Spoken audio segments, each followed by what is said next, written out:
Hello, maayong adlaw makaigsunan, dalay ko ng Dios. Welcome to God's Mission TV.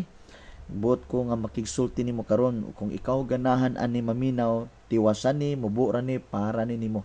Ako ning i-address sa mga kabatanunan sa mga young generation karon. I-appeal na lang po nato ang mga magtiayon kay matod pa nila season man karon sa gugma kay February man. Pero alang nako ang season sa gugma dili lang sa matag February, ang season sa gugma sa tanang panahon. Makaigsuunan, magwander ka sa panahon sama niini kini nga klase nga festival sa Valentine's. Makaigsuunan matod sa survey nga sagara sa mga motel or hotel labi na sa mga syudad pulibok. Makaigsuunan ngano ka nga sa matag February 14 mapuno man mapulibok man. Makaigsuunan magwander ka kung magisgot ta sa mga magtiayon, sagara sa magtiayon, maingon mga ngano mag-hotel pa mo nga, kalas-kalas na magbayad, naa may balay. So, meaning makaigsunan, posible nga ang sagara nga mag-hotel o mag-motel sa panahon sa Valentine's Day, posible ang mga manggiuyab. Sagara sa mga batanon or ka sa mga secret lovers mga kaigsunan. Mga kaigsunan, makapangutana ka, kini nga selebrasyon, kini nga pag-commemorate na to sa Valentine's Day, is it for the Lord?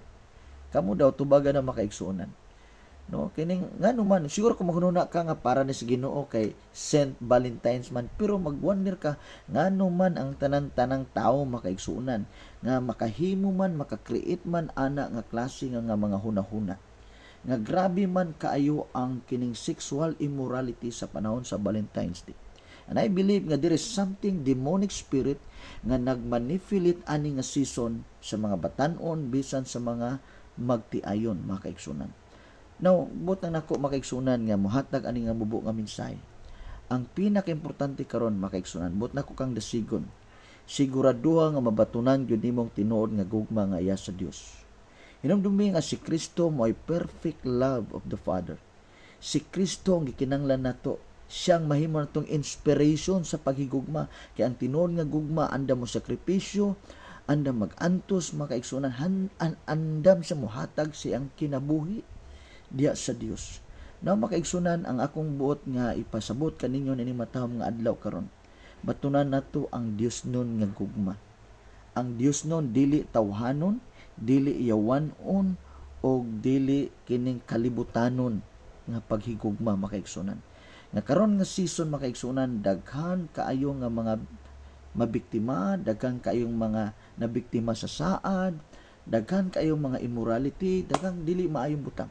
Well, makaigsunan siguro ikaw karon nagtan-aw. Kita admitted ta nga kita pud nay mga kapakyasan nay kakulangon.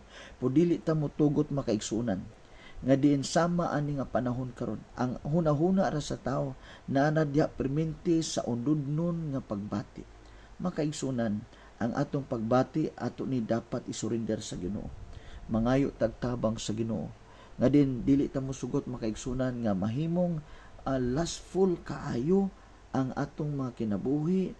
Ang dagan sa panahon karon makaigsunan is very very terrible makaigsunan in terms sa mga sexuality makaigsunan kay bisan karon sa social media makaigsunan, bisan asa sa mga syudad makaigsunan, lantaran na kaayo makaigsunan ang mga dili maayong mga buhat, ang dili maayong pananawon makaigsunan.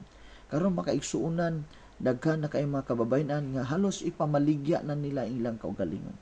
Nganuman kay there is something demonic makaigsunan nga nagmanipulate sa nahuna sa tao, sa pagbati sa tao.